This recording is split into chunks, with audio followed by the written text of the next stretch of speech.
बोलते रहेंगे, कोई पूछेगा नहीं आपको। जो शब्द अंग्रेजी के प्रसिद्ध हो गए उनको मान लीजिए। जापानी भाषा का शब्द है रिक्शा। आप रोज रिक्शा में घूमते हैं, कभी आपने कहा कि रिक्शा को मैं नरयान बोलूंगा?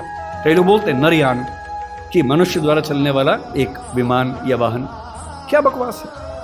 अरे जो शब्द जिस भाषा से आया, प्रसिद्ध हो गया, अपना लीजिए उस शब्द को।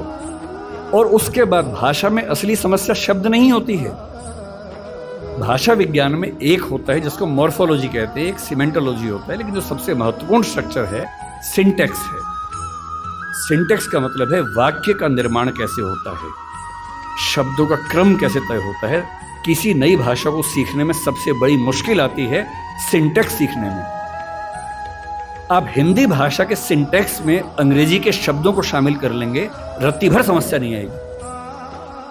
और इसलिए जिसको हम कहते हैं कि अंग्रेजी माध्यम में और हिंदी माध्यम में कहने की बातें हैं।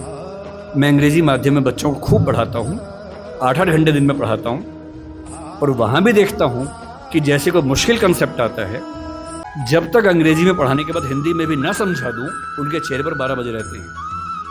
क्योंकि वो हिंदी भाषी समाज के बचपन से लगातार हिंदी बोलने समझने वाले और अंग्रेजी माध्यम लेके एक ज्ञान की भाषा के तौर पर अंग्रेजी पढ़ने वाले व्यक्ति हैं।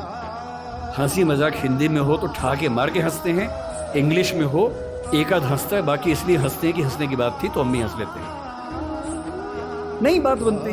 मन की भाषा, आत्मा की भाषा अलग भाषा होती है, ज्ञान की भाषा अलग भाषा होती है। इसमें कहां कोई दिक्कत है। और इसलिए मैं आपसे कहना चाहता हूं कि ज्ञान विज्ञान की भाषा के तौर पर, व्यवसाय की भाषा के तौर पर जबरदस्ती एक वर्चस्व का दौर चल रहा है जो खत्म होना चाहिए।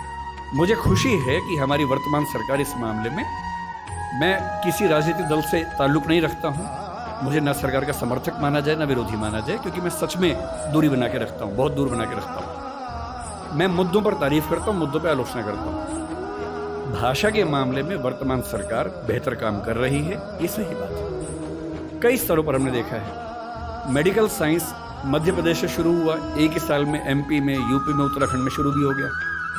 और मैं कई साल से सोचता था कि मेडिकल साइंस में ऐसा क्या है जो हिंदी में नहीं पढ़ सकते। और सोचिए, डॉक्टर बनने के बाद करना क्या आपको डॉक्टर बन के आम आदमी का इलाज करना है। भारत के आम आदमी की हालत क्या है? डॉक्टर के पास जाता है, उसको एक वाक्य समझ में नहीं आता है।